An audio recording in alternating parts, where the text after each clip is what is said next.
Megawati itu begitu mendewakan Soekarno, seakan-akan Indonesia itu dimulai dari Bung Karno, sampai ada paham Soekarnoisme bahwa Indonesia itu seakan-akan dimulai dari Soekarno. Memang deklarator kemerdekaan Indonesia itu Soekarno, tapi umat Islam atau partai-partai Islam itu tidak kecil hati, karena embrio yang bernama Indonesia itu dari tahun 1908, sebelum ada partai nasionalis yang berani melawan kolonialisme Belanda, adalah partai-partai Islam. Sehingga kebangkitan Indonesia dimulai 1908, karena saat itu yang pertama mencetus ide melawan Belanda adalah kiai-kiai Islam, yaitu saat itu bikin serikat dagang Islam, terus lama-lama menjadi serikat Islam, terus lama-lama menjadi partai Islam. Dimulai dari angkatannya Hos Cokroaminoto, jenis Haji Umar Said Sinten Cokroaminoto, itu disingkat jenis Hos Cokroaminoto. Jadi tidak bisa Indonesia itu meninggalkan partai Islam, karena dulu pertama pendiri era kepartaian niku malah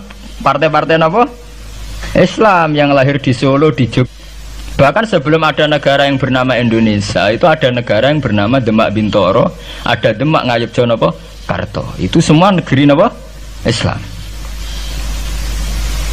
Ya, paham? Sehingga secara kesejarahan kita tidak kalah sama tuanya Soekarnoisme atau partai PNI.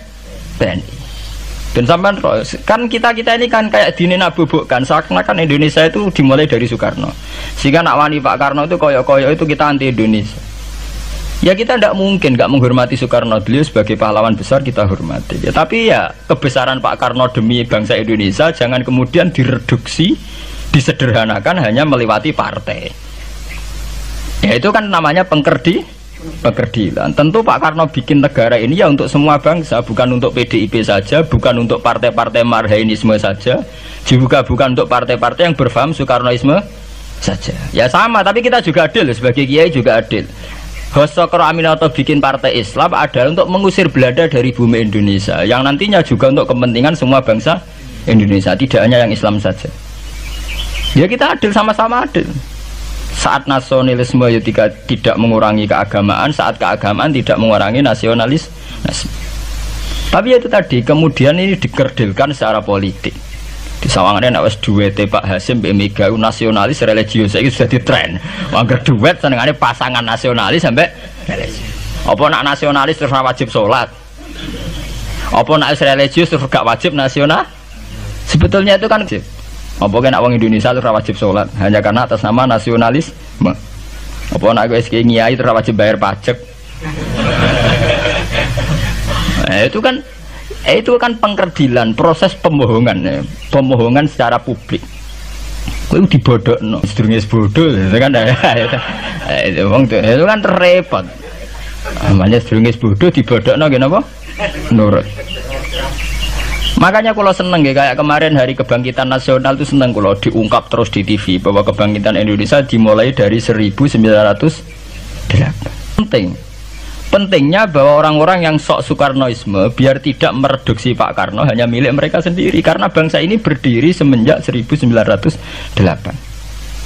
Dimulai dari gerakan Budi Utomo sampai Hos Cokroaminoto sampai macam-macam, ya serikat-serikat Islam. Tapi ini terungkap sausé tukaran. Jadi sebetulnya Presiden Gus Dur jadi presiden yasa karena Basim Asari berjuang sebelum tahun 45. Megawati yasa ya karena beliau berjuang lewat bapaknya, ya sama semuanya sah. Pak SBY juga sah karena keluarga militer. Apa meneh dekne mantune Sarwaedi sing ra roh sapa? Perjuangannya mertuane. Gak iso adol bapak ya adol mertuane. Pokoknya sing dikena didol pokoknya. Tapi artinya sama, kita secara sejarah itu sama. Kita sebagai santri juga tidak kalah sejarah. Karena berdirinya nasional udah lewat para kiai. Itu takokno sejarawan manapun, kayak profesor siapa di UI, siapa saja profesor sejarah bilang bahwa awal kebangkitan Indonesia itu dari partai-partai Islam. Bahkan versi orang nasionalis sekalipun tuh bilang, karena Islam adalah satu agama yang paling sensitif terhadap penjajahan. Karena Islam melahirkan satu paham jihad, bahwa ketika ada kolonial Belanda, wong Islam terinspirasi harus jihad, sehingga lahir partai-partai Islam. Dulu yang dilawan tuh perdagangan.